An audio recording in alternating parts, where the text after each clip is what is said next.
10ஆம் ஜுஸு தொடர். ருக்குஹு 5 பாக்தி 3. பிஸ்மில்லாஹிர்ரஹ்மானிர்ரஹீம். யூதர்கள் நபி உஸைரை அல்லாஹுடைய மகன் என்று கூறுகிறார்கள். கிறிஸ்தவர்கள் ஈசா மசீஹை அல்லாஹுடைய மகன் என்று கூறுகிறார்கள். இது அவர்கள் வாய்களால் கூறும் கூற்றேயாகும். இவர்களுக்கு முன்னிருந்த நிராகரிப்போரின் கூற்றுக்கு இவர்கள் ஒத்துப் போகிறார்கள். அல்லாஹ் அவர்களை அழிப்பவனாக எங்கே திருப்பப்படுகிறார்கள்? அவர்கள் அல்லாஹ்வை விட்டும் தம் பாதிரிகளையும் தம் சந்நியாசிகளையும் மரியமுடைய மகனாகிய மசீஹையும் தெய்வங்களாக்கிக் கொள்கின்றனர். ஆனால் அவர்களே ஒரே இறைவனைத் தவிர வேறெவரையும் வணங்கக்கூடாதென்ற கட்டளையிடப்பட்டுள்ளார்கள். வணக்கத்துக்குரியவன் அவனையன்றி வேறு இறைவன் இல்லை. அவன் அவர்கள் இணை வைப்பவற்றை விட்டும் மிகவும் பரிசுத்தமானவன். தம் வாய்களைக் கொண்டே அல்லாஹ்வின் ஒளியை ஊதி அணைத்துவிட அவர்கள் விரும்புகிறார்கள். ஆனால் காஃபிர்கள் வெறுத்த போதிலும் அல்லாஹ் தன் ஒளியை பூர்த்தியாக்கி வைக்காமல் இருக்க மாட்டான். அவனே தன் தூதரை நேர்வழிப்படுத்துபவனும் சத்திய மார்க்கத்துடனும் அனுப்பி வைத்தான். முஸ்லிம்கள் இணை வைப்பவர்கள் இம்மார்க்கத்தை வெறுத்த போதிலும் எல்லா மார்க்கங்களையும் இது மிகைக்குமாறு செய்யவே அவ்வாறு தன் தூதரை அனுப்பினான்.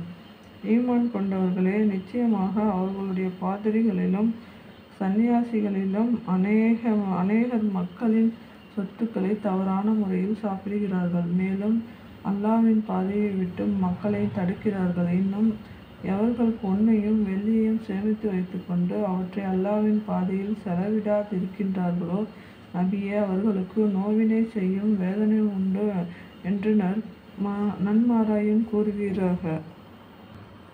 நபியே, அவர்களுக்கு நீர் அந்த நாளை நினைவூட்டுவீராக. அந்த நாளில் அவர்கள் சேமித்து வைத்த செல்வத்தை நரக நெருப்பிலிட்டு காய்ச்சி அதை கொண்டு அவர்களுடைய நெற்றிகளிலும் விழாப்புறங்களிலும் முதுகுகளிலும் சூடு போடப்படும். இன்னும் இதுதான் நீங்கள் உங்களுக்காக சேமித்து வைத்தது, ஆகவே நீங்கள் சேமித்து வைத்ததை சுவைத்து பாருங்கள் என்று கூறப்படும். நிச்சயமாக அல்லாஹ்விடத்தில் அல்லாஹ்வுடைய பதிவு புத்தகத்தில் வானங்களையும் பூமியையும் படைத்த நாளிலிருந்தே மாதங்களின் எண்ணிக்கை 12 ஆகும். அவற்றில் 4 மாதங்கள் புனிதமானவை. இதுதான் நேரான மார்க்கமாகும். ஆகவே அம்மாதங்களில் போர் செய்து உங்களுக்கு நீங்களே தீங்கிழைத்துக் கொள்ளாதீர்கள். இணை வைப்பவர்கள் உங்களை அனைவருடனும் போர் புரிவது போல் நீங்களும் அவர்கள் அனைவருடனும் போர் புரியுங்கள். நிச்சயமாக அல்லாஹ் பயபக்தியோடையே இருக்கின்றான் என்பதை அறிந்து கொள்ளுங்கள். போர் செய்யக்கூடாது என்று தடுக்கப்பட்ட இம்மாதங்களை அவர்கள் தங்கள் விருப்பப்படி முன்னும் பின்னும் ஆக்குவதெல்லாம் குஃப்ரை நிராகரிப்பையே அதிகப்படுத்துகிறது. இதனால் நிராகரிப்பவர்களே வழிகெடுக்கப்படுகின்றனர். ஏனெனில் ஒரு வருடத்தில் அம்மாதங்களில் போர் புரிவதை அனுமதிக்கப்பட்டதாக கொள்கிறார்கள், மற்றொரு வருடத்தில் அதை தடுத்து விடுகின்றனர். இதற்கு காரணம் தாங்கள் தடுத்துள்ள மாதங்களின் எண்ணிக்கையை அல்லாஹ் தடுத்திருக்கும் மாதங்களின் எண்ணிக்கைக்கு சரியாக்கி அல்லாஹ் தடுத்திருக்கும் மாதங்களை தாங்கள் ஆகமாக்கிக் கொள்வதற்காகத்தான். அவர்களின் இத்தீய செயல்கள் அவர்களுக்கு சைத்தானால் அழகாக்கப்பட்டுவிட்டன. அல்லாஹ் காஃபிர்களின் கூட்டத்தை நேர்வழியில் செலுத்த மாட்டான். இக்குஹாறு, ஈமான் கொண்டவர்களே, அல்லாஹ்வின் பாதையில் போருக்கு புறப்பட்டு செல்லுங்கள் என்று உங்களுக்கு கூறப்பட்டால் நீங்கள் பூமியின் பக்கம் சாய்ந்து விடுகிறீர்களே, உங்களுக்கு என்ன நேர்ந்துவிட்டது? மறுமையை விட இவ்வுலக வாழ்க்கையை கொண்டே நீங்கள் திருப்தி அடைந்து விட்டீர்களா? மறுமையின் வாழ்க்கைக்கு முன்பு இவ்வுலக வாழ்க்கையின் இன்னும் அற்பமானது. நீங்கள் அவ்வாறு புறப்பட்டு செல்லவில்லையானால் அல்லாஹ் உங்களுக்கு நோவினை மிக்க வேதனை கொடுப்பான். நீங்கள் அல்லாத வேறு சமூகத்தை மாற்றி உங்களிடத்தில் அமைத்து விடுவான். நீங்கள் அவனுக்கு யாதொரு தீங்கும் செய்ய முடியாது. அல்லாஹ் எல்லா பொருட்கள் மீதும் பேராற்றல் உடையவனாக இருக்கிறான். நம் தூதராகிய அவருக்கு நீங்கள் உதவி செய்யாவிட்டால் அவருக்கு யாதொரு இழப்பும் இல்லை. நிராகரிப்பவர்கள் அவரை ஊரை விட்டு வெளியேற்றிய போது நிச்சயமாக அல்லாஹ் அவருக்கு உதவி செய்தே இருக்கிறான். குகையில் இருவரில் ஒருவராக இருந்தபோது நம் தூதர் தம் தோழரிடம், கவலைப்படாதீர்கள், நிச்சயமாக அல்லாஹ் நம்முடன் இருக்கிறான் என்று கூறினார். அப்போது அவர் மீது அல்லாஹ் தன் சாந்தியை இறக்கி வைத்தான். மேலும் நீங்கள் பார்க்க முடியா படைகளையும் கொண்டு அவரை பலப்படுத்தினார். நிராகரிப்போரின் வாக்கை கீழாக்கினார். ஏனெனில் அல்லாஹ்வின் வாக்குதான் எப்போதும் மேலோங்கும். அல்லாஹ் மிகைத்தவன், ஞானம் மிக்கவன். நீங்கள் சொற்பமான போரில் தளவாடங்களை கொண்டிருந்தாலும் சரி, நிறைய போரில் தளவாடங்களை கொண்டிருந்தாலும் சரி, நீங்கள் புறப்பட்டு உங்கள் பொருட்களையும் உயிர்களையும் கொண்டு அல்லாஹ்வின் பாதைகளில் அறப்போர் புரியுங்கள். நீங்கள் அறிந்தவர்களாக இருந்தால் இதுவே உங்களுக்கு மிகவும் நல்லது. நபியே, போர் பிரயாணம் நடுத்தரமான பிரயாணமாகவும் அதில் கிடைக்கும் வெற்றி பொருள்கள் எளிதில் பெறப்படும் வெற்றி பொருளாகவும் இருந்தால் அவர்கள் உண்மை பின்பற்றி இருப்பார்கள். எனினும் போர்க்களம் தூரமாக இருக்கிறது. நாங்கள் சக்தி பெற்றிருந்தால் உங்களுடன் புறப்பட்டிருப்போம் என்று அல்லாஹ் மீது ஆணையிடுகிறார்கள். அவர்கள் தங்களையே அழித்துக் கொள்கின்றனர். நிச்சயமாக அவர்கள் பொய்யர்கள் என்பதை அல்லாஹ் அறிவான். ருக்கு 7. நபியே, அல்லாஹ் உம்மை மன்னித்தருள்வானாக. அவர்களில் உண்மை சொன்னவர்கள் யார், பொய்யர்கள் யார் என்பதை நீர் தெளிவாக அறிவதற்கு முன் ஏன் அவர்களுக்கு போருக்கு புறப்படாதிருக்க அனுமதி அளித்தீர்? அல்லாஹ்வின் மீதும் இறுதி நாளின் மீதும் ஈமான் கொண்டவர்கள் தங்கள் பொருட்களையும் உயிர்களையும் அர்ப்பணம் செய்து போர் புரியாமல் இருக்க உம்மிடம் அனுமதி கேட்கவே மாட்டார்கள். பயபக்தியுடையவர்களை அல்லாஹ் நன்கு அறிவான். போரில் கலந்து கொள்ளாதிருக்க உம்மிடம் அனுமதி கேட்பவர்கள் எல்லாம் அல்லாஹ்வின் மீதும் இறுதி நாள் மீதும் ஈமான் கொள்ளாதவர்கள் தாம். அவர்களுடைய இருதயங்கள் தங்கள் சந்தேகத்திலேயே இருக்கின்றன. ஆகவே அவர்கள் தம் சந்தேகங்களினாலே இங்கும் அங்கும்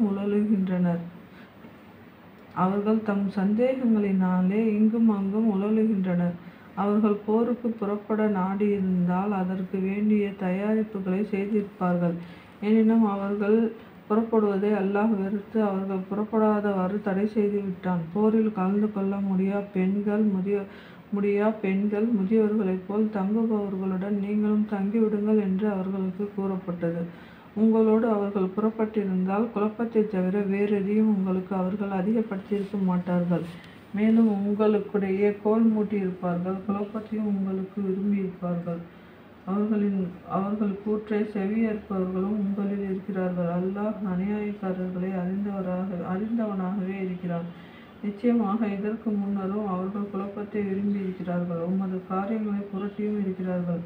முடிவில் சத்தியம் வந்தது. அவர்கள் வெறுக்கக்கூடியவர்களாக உங்கள் நிலையில் அல்லாஹ்வுடைய காரியம் மார்க்கம் மேலோங்கியது.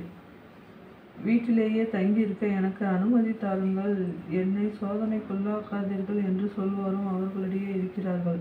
அவர்கள் சோதனையிலன்றோ விழுந்து விட்டார்கள். மேலும் நிச்சயமாக நரகம் காஃபிர்களை எல்லா பக்கங்களிலிருந்தும் சுற்றி வளைத்து கொள்ளும். உமக்கு ஏதாவது ஒரு நன்மை ஏற்பட்டால் அது அவர்களுக்கு துக்கத்தை தருகின்றது. உமக்கு ஏதாவது துன்பம் ஏற்பட்டால் அவர்கள் நிச்சயமாக நாங்கள் எங்களுடைய காரியத்தில் முன்னரே எச்சரிக்கையாக இருந்து கொண்டோம் என்று கூறிவிட்டு மிக்க மகிழ்ச்சியுடன் உம்மை விட்டு சென்று விடுகிறார்கள். ஒருபோதும் அல்லாஹ் விதித்ததை தவிர வேறொன்றும் எங்களை அணுகாது. அவன்தான் எங்களுடைய பாதுகாவலன் என்று நபியே நீர் கூறும். மூமின்கள் அல்லாஹ்வின் மீதே பூரண நம்பிக்கை வைப்பார்களாக. நபியே நீர் கூறுவீராக, வெற்றி அல்லது வீர மரணம் ஆகிய இரு அழகிய நன்மைகளில் ஒன்றை தவிர வேறு எதையும் நீங்கள் எங்களுக்கு எதிர்பார்க்க முடியுமா? ஆனால் உங்களுக்கோ அல்லாஹ் தன்னிடத்திலிருந்தோ அல்லது எங்கள் கைகளினாலோ வேதனையை அளிப்பான் என்று நாங்கள் எதிர்பார்க்கிறோம். ஆகவே நீங்கள் எதிர்பார்த்திருங்கள், நாங்களும் உங்களோடு எதிர்பார்த்திருக்கின்றோம். நபியே நீர் கூறும், நீங்கள் விருப்புடனோ அல்லது வெறுப்புடனோ தர்மத்திற்கு செலவு செய்தாலும் அது உங்களிடமிருந்து ஏற்றுக்கொள்ளப்பட மாட்டாது. ஏனெனில் நிச்சயமாக நீங்கள் பாவம் செய்யும் கூட்டத்தாராகவே இருக்கிறீர். அவர்களுடைய தானங்கள் ஏற்றுக்கொள்ளப்பட மாட்டாது என்று அல்லாஹ் தடுத்திருப்பதற்கு காரணம் யாதெனில் அவர்கள் அல்லாஹையும் அவரின் தூதரையும் நிராகரித்தார்கள். மேலும் மிக்க சடைந்தவர்களாகவே இன்றி தொழுகைக்கு அவர்கள் வருவதில்லை. இன்னும் அவர்கள் வெறுப்புடனேயேயின்றி தானங்கள் செய்வதில்லை.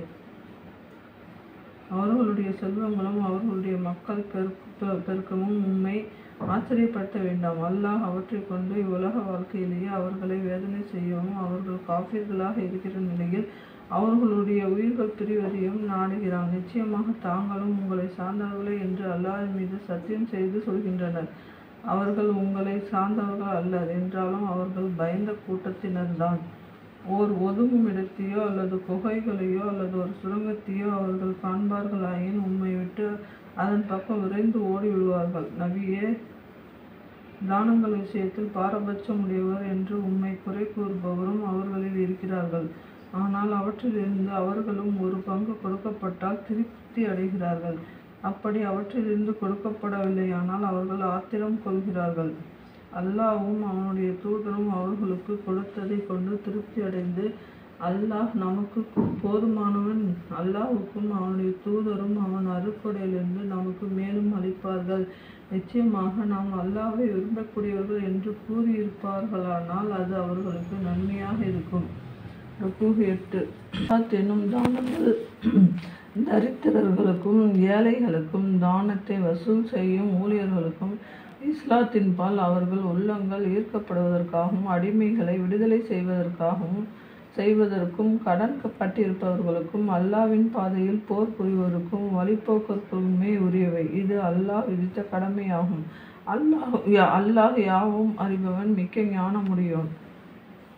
இந்த நபியிடம் யார் எதை சொன்னாலும் அவர்கள் கேட்டுக்கொள்பவராகவே இருக்கிறார் என கூறி நபியை துன்புறுத்துவோரும் அவர்களில் இருக்கிறார்கள். நபியே, நீர் கூறும். நபி அவ்வாறு செவியேற்பது உங்களுக்கு நன்மையேயாகும். அவர் அல்லாஹ்வை நம்புகிறார், மூமின்களையும் நம்புகிறார். அன்றியும் உங்களில் ஈமான் கொண்டவர் மீது அவர் கருணையுடையவராகவும் இருக்கிறார். எனவே எவர்கள் அல்லாஹ்வின் தூதரை துன்புறுத்துகிறார்களோ அவர்களுக்கு நோவினை தரும் வேதனை உண்டு. மூமின்களே, உங்களை திருப்திப்படுத்துவதற்காக உங்களிடத்தில் அவர்கள் அல்லாஹ் மீது சத்தியம் செய்கிறார்கள். அவர்கள் உண்மையாகவே மூமின்களாக இருந்தால் அவர்கள் திருப்திப்படுத்த மிகவும் தகுதியுடையவர்கள். அல்லாஹும் அவனுடைய ரசூலும் தான். எவர் அல்லாஹ்வுக்கும் அவனது ரசூலுக்கும் விரோதம் செய்கின்றார்களோ நிச்சயமாக அவருக்கு நரக நெருப்பு இருக்கிறது என்பதை அவர்கள் அறிந்து கொள்ளவில்லையா? அவர்கள் அதில் என்றென்றும் தங்கியிருப்பார். இது மிக பெரும் இழிவாகும். முனாஃபிக்குகள், நயவஞ்சகர்கள் தம் உள்ளங்களில் மறைத்து வைத்திருப்பவற்றை அவர்களுக்கு உணர்த்திவிடக்கூடிய ஒரு அத்தியாயம் இறக்கி வைக்கப்படுமோ என அஞ்சுகிறார்கள். நபியே, நீர் கூறும். நீங்கள் பரிகாசம் செய்து கொண்டே இருங்கள். நீங்கள் அஞ்சிக் கொண்டிருப்பதை நிச்சயமாக அல்லாஹ் வெளிப்படுத்துபவனாகவே இருக்கிறான். இதை பற்றி நீர் அவர்களை கேட்டால் அவர்கள் நாங்கள் வெறுமனே விவாதித்து கொண்டும் விளையாடி கொண்டும் இருந்தோம் என்று நிச்சயமாக கூறுவார்கள். அல்லாஹையும் அவன் வசனங்களையும் அவன் தூதரையும் நீங்கள் பரிகாசித்து கொண்டு இருந்தீர்கள் என்று நபியே, நீர் கேட்பீராக. புகழ் கூற வேண்டாம். நீங்கள் ஈமான் கொண்ட பின் நிச்சயம் நிராகரிப்பவராய் விட்டீர்கள். நாம் உங்கள் கூட்டத்தாரை மன்னித்த போதிலும் மற்றொரு கூட்டத்தாரை அவர்கள் குற்றவாளிகளாகவே இருப்பதால் நாம் வேதனை செய்வோம். 9 நயவஞ்சகர்களான ஆடவரும் நயவஞ்சகர்களான பெண்டிரும் அவர்களில் ஒரு சிலரை சேர்ந்தவர்கள் அவர்கள் பாவங்களை தூண்டி நன்மைகளை விட்டும் தடுப்பார்கள். அல்லாவின் பாதையில் செலவு செய்யாமல் தம் கைகளை மூடிக்கொள்வார்கள். அவர்கள் அல்லாவை மறந்து விட்டார்கள், ஆகவே அவன் அவர்களை மறந்துவிட்டான். நிச்சயமாக நயவஞ்சகர்கள் பாவிகளே ஆவார்கள். நயவஞ்சகர்களான ஆடவரும் நயவஞ்சகர்களான பெண்டிரும் காஃபிர்களுக்கு அல்லாஹ் நரக நெருப்பையே வாக்களித்துள்ளான். அதில் அவர்கள் நிலையாக தங்கிவிடுவார்கள். அதுவே அவர்களுக்கு போதுமானதாகும். இன்னும் அல்லாஹ் அவர்களை சபித்துள்ளான். அவர்களுக்கு நிரந்தரமான வேதனை உண்டு. முனாஃபிக்குகளே, உங்களுடைய நிலைமை உங்களுக்கு முன்னிருந்தவர்களின் நிலைமையை ஒத்திருக்கிறது. அவர்கள் உங்களை விட வலிமை மிக்கவர்களாகவும் செல்வங்களிலும் மக்களிலும் மிகத்தவர்களாகவும் இருக்கிறார்கள். இவ்வுலகில் தங்களுக்கு கிடைத்த பாக்கியத்தை கொண்டு அவர்கள் சுகமடைந்தார்கள். உங்களுக்கு முன் இருந்தவர்களில் அவர்களுக்குரிய பாக்கியங்களால் சுகம் பெற்றது போன்று நீங்களும் உங்களுக்கு கிடைத்த பாக்கியங்களால் சுகம் பெற்றீர்கள். அவர்கள் வீண் விவாதங்களில் மூழ்கி கிடந்தவாறு நீங்களும் விட்டீர்கள். இம்மையிலும் மறுமையிலும் அவர்களுடைய செயல்கள் யாவும் பலனில்லாமல் அழிந்துவிட்டன. அவர்கள்தான் நஷ்டவாளிகள். இவர்களுக்கு முன்னிருந்த நூஹுடைய சமுதாயம், ஆது சமூதுடைய சமுதாயம், இப்ராஹிமுடைய சமுதாயம், மத்தியன் வாசிகள், தலைகீழாய் புரண்டு போன ஊரார் ஆகியவர்களின் வரலாறு அவர்களிடம் வரவில்லையா? அவர்களுக்கு நாம் அனுப்பிய அவர்களுக்குரிய இறை தூதர்கள் தெளிவான அத்தாட்சிகளை கொண்டு வந்தார்கள். தூதர்களை நிராகரித்ததினால் அவர்கள் அழிந்தனர். அல்லாஹ் அவர்களுக்கு ஒரு தீங்கும் இழைக்கவில்லை. எனினும் அவர்கள் தமக்கு தாமே தீங்கிழைத்து கொண்டார்கள். மூமீன்களான ஆண்களும் மூமீனான பெண்களும் ஒருவருக்கொருவர் உற்ற துணைவர்களாக இருக்கின்றனர். அவர்கள் நல்லதையே செய்ய தூண்டுகிறார்கள், தீயதை விட்டும் விலக்குகிறார்கள். தொழுகையை கடைபிடிக்கிறார்கள். ஏழை வரியாகிய ஜக்காத்தை முறையாக கொடுத்து வருகிறார்கள். அல்லாஹ்வுக்கும் அவன் தூதருக்கும் வழிபடுகிறார்கள். அவர்களுக்கு அல்லாஹ் சீக்கிரத்தில் கருணை புரிவான். நிச்சயமாக அல்லாஹ் மிகைத்தவனாகவும் ஞானமுடையவனாகவும் இருக்கிறான். மூமினான ஆண்களுக்கும் மூமினான பெண்களுக்கும் அல்லாஹ் சோனபதிகளை வாக்களித்துள்ளான். அவற்றின் கீழே ஆறுகள் ஓடிக்கொண்டிருக்கின்றன. அவற்றில் அவர்கள் என்றென்றும் தங்கியிருப்பார்கள். அந்த நித்திய சோனபதிகளில் அவர்களுக்கு உன்னத மாளிகைகள் உண்டு. அல்லாஹ்வின் திருப்தி தான் மிக பெரியது. அதுதான் மகத்தான வெற்றி. ருக்கு 10. நபியே, காஃபிர்களுடனும் முனாஃபிகளுடனும் நீர் அறப்போர் செய்வீராக. மேலும் அவர்களை கண்டிப்பாக நடத்துவீராக. மறுமையில் அவர்களுடைய புகலிடம் நரகமே. தங்குமிடங்களெல்லாம் அது மிகவும் கெட்டது. இவர்கள் நிச்சயமாக குஃப்ருடைய சொல்லை சொல்லிவிட்டு அதை சொல்லவே இல்லை என்று அல்லாஹ்வின் மீது சத்தியம் செய்கிறார்கள். அவர்கள் இஸ்லாம் மார்க்கத்தை ஏற்றுக்கொண்ட பின் நிராகரித்தும் இருக்கின்றனர். அவர்கள் உங்களுக்கு தீங்கிழைக்க கருதி தங்களால் அடைய முடியாததையும் அடைந்துவிட முயன்றனர். அல்லாஹும் அவனுடைய தூதரும் அவனுடைய அருட்கொடையினால் அவர்களை சீமான்களாக்கியதற்காகவா இவ்வாறு பழிவாங்கப்பட்டனர்? எனவே அவர்கள் தம் தவறிலிருந்து மீள்வார்களானால் அவர்களுக்கு நன்மையாக இருக்கும். ஆனால் அவர்கள் புறக்கணித்தால் அல்லாஹ் அவர்களை நோவினை மிக்க வேதனை கொண்டு இம்மையிலும் மறுமையிலும் வேதனை செய்வான். அவர்களுக்கு பாதுகாவலனோ உதவியாளனோ இவ்வுலகில் எவரும் இல்லை. அவர்களில் சிலர் அல்லாஹ் தன் அருட்கொடையிலிருந்து நமக்கு செல்வத்தை அளித்தால் மெய்யாகவே நாம் தாராளமாகத்தான் தர்மங்கள் செய்து நல்லடியார்களாகவும் ஆகிவிடுவோம் என்று அல்லாஹ்விடம் வாக்குறுதி செய்தார்கள். அவ்வாறே அவன் அவர்களுக்கு தன் அருட்கொடையிலிருந்து வழங்கிய போது அதில் அவர்கள் உலோபித்தனம் செய்து அவர்கள் புறக்கணித்தவர்களாக பின்வாங்கிவிட்டனர். எனவே அவர்கள் அல்லாஹ்விடம் செய்த வாக்குறுதிக்கு மாறு செய்தாலும் அவர்கள் பொய் சொல்லிக் கொண்டே இருந்ததினாலும் அல்லாஹ் அவர்களுடைய உள்ளங்களில் தன்னை சந்திக்கும் இறுதி நாள் வரையில் நயவஞ்சகத்தை போட்டுவிட்டான். அவர்களுடைய இரகசிய எண்ணங்களையும் அவர்களுடைய அந்தரங்க ஆலோசனைகளையும் அல்லாஹ் அறிவான் என்பதையும் இன்னும் மறைவானவற்றையெல்லாம் நிச்சயமாக அல்லாஹ் நன்கு அறிபவனாக இருக்கிறான் என்பதையும் அவர்கள் அறியவில்லையா? முனாஃபிக்கானவர்கள் மூமீன்களில் தாராளமாக தர்மம் செய்பவர்களையும் வேறு பொருள் எதுவும் இல்லாததால் தங்கள் உழைப்பை தானமாக கொடுப்பவர்களையும் குறை கூறி ஏளனமும் செய்கிறார்கள். இவர்களை அல்லாஹ் ஏளனம் செய்கிறான். இவர்களுக்கு நோவினை தரும் வேதனையும் உண்டு. நபியே, நீர் இவர்களுக்காக பாவ மன்னிப்பு கோரினாலும் அல்லது இவர்களுக்காக பாவ மன்னிப்பு கோராவிட்டாலும் சரியே, இவர்களுக்கு நீர் 70 தடவை பாவ மன்னிப்பு கோரினாலும் நிச்சயமாக அல்லாஹ் இவர்களை மன்னிக்க மாட்டான். ஏனென்றால் இவர்கள் அல்லாஹையும் அவன் தூதரையும் நிராகரித்தார்கள். இத்தகைய பாவிகளின் கூட்டத்தை அல்லாஹ் நேர்வழியில் செலுத்த மாட்டான். ருக்கு 11. தபூக் போரில் கலந்து கொள்ளாமல் பின்தங்கிவிட்டவர்கள் அல்லாஹ்வின் தூதருக்கு விரோதமாக தம் வீடுகளில் இருந்து கொண்டதை பற்றி மகிழ்ச்சி அடைகின்றனர். அன்றியும் அல்லாஹ்வின் பாதையில் தங்கள் பொருட்களையும் உயிர்களையும் அர்ப்பணம் செய்து போர் புரிவதையும் நிறுத்து மற்றவர்களை நோக்கி அந்த வெப்ப காலத்தில் நீங்கள் போருக்கு செல்லாதீர்கள் என்று அவர்கள் கூறுகின்றனர். அவர்களிடம் நரக நெருப்பு என்னும் கடுமையான வெப்பமுடையது என்று நபியே நீர் கூறுவீராக. இதை அவர்கள் விளங்கி இருந்தால் பின்தங்கி இருக்க மாட்டார்கள். எனவே அவர்கள் சம்பாதித்து கொண்டிருந்ததற்கு கூலியாக குறைவாகவே சிரிக்கட்டும், அதிகமாக அழட்டும்.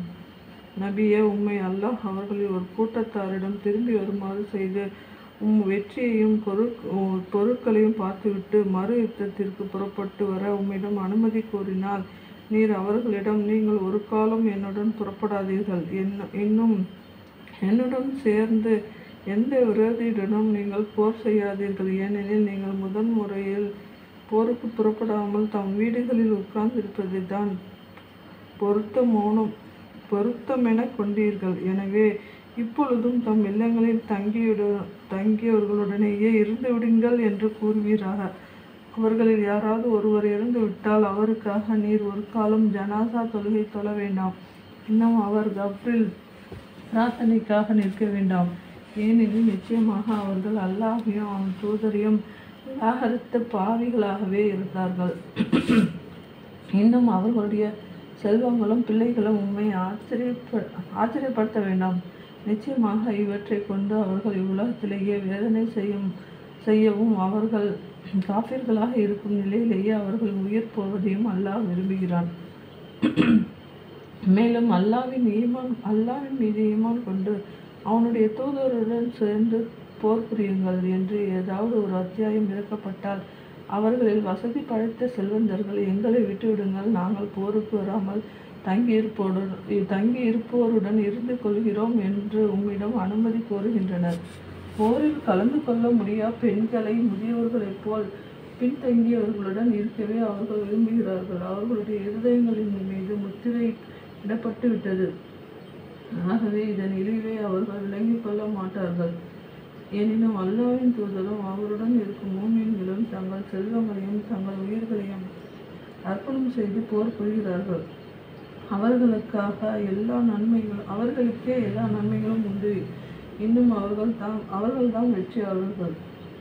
அவர்களுக்காக அல்லாஹ் சோனபதிகளை சித்தம் செய்து வைத்திருக்கின்றான். அவற்றின் கீழே ஆறுகள் ஓடிக்கொண்டிருக்கின்றன. அவற்றில் அவர்கள் என்றென்றும் எந்நாளும் இருப்பார்கள். இதுவே மகத்தான பெரும் வெற்றியாகும். ருக்கு 12. கிராமவாசிகளில் சிலர் உம்மிடம் புகழ் சொல்லிக் கொண்டு போரில் கலந்து கொள்ளாமல் இருக்க தங்களுக்கு அனுமதி அளிக்கப்பட வேண்டும் என்று கேட்க வந்தனர். இன்னும் அல்லாஹ்விடமும் அவன் தூதரிடமும் பொய் உரைத்தவர்கள் அனுமதி கேட்காமலே வீடுகளில் உட்கார்ந்து கொண்டார்கள். அவர்களில் நிராகரித்தவர்களை வெகு விரைவில் நோவினை செய்யும் வேதனை வந்தடையும். பலகீனர்களும் நோயாளிகளும் அல்லாஹ்வின் வழியில் செலவு செய்ய வசதி இல்லாதவர்களும் அல்லாஹ்வுக்கும் அவனுடைய தூதருக்கும் உண்மையுடன் இருப்பார்களானால் இத்தகைய நல்லவர்கள் மீது எந்த குற்றமும் இல்லை. அல்லாஹ் மன்னிப்பவன், கிருபையுள்ளவன்.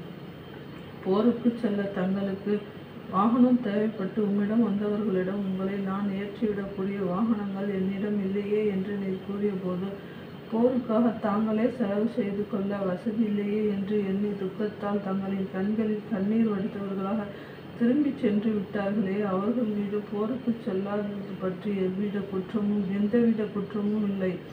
குற்றம் பிடிக்கப்பட வேண்டியவர்கள் யாரெனில் தாம் செல்வந்தர்களாக இருந்தும் போருக்கு செல்லாதிருக்க உம்மிடம் அனுமதி கோரி பின் தங்கி இருப்பவர்களுடன் தாங்களும் இருந்துவிட விரும்பினார்களே, அவர்கள்தான். அவர்களுடைய இருதயங்கள் மீது அல்லாஹ் முத்திரையிட்டு விட்டான்.